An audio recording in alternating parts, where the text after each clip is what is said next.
11 years after 9/11, Osama Bin Laden is dead, but terrorism is still very much alive in the world. So the question is asked, are we safer now than we were then? News 4's Luke Moretti gets a sober appraisal from the experts. These Canisius College students were around 10 years old when 9/11 happened. Let's start by looking at the impact of 9/11. On this day, they're studying all about al-Qaeda and the impact of terrorism.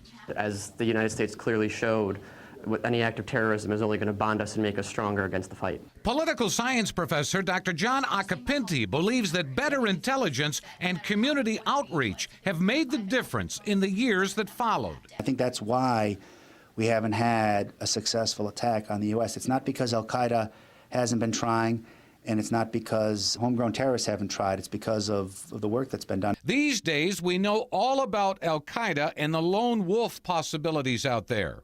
And even though Osama bin Laden is dead, his organization, most experts agree, is still part of the threat picture. Al-Qaeda, again, being part of an ideology, it doesn't matter if we call them Al-Qaeda. They will change names, they will change affiliations.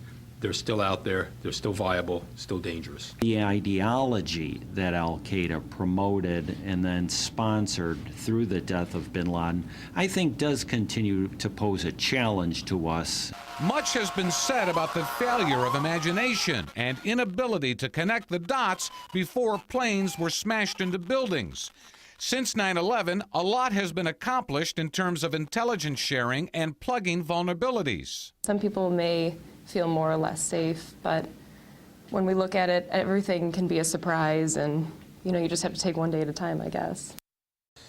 Many experts agree that we are safer today than 11 years ago because of work being done at the border and intelligence gathering here and abroad, but we're also reminded that there's still a threat and there's still much work to be done. Luke Moretti, News 4.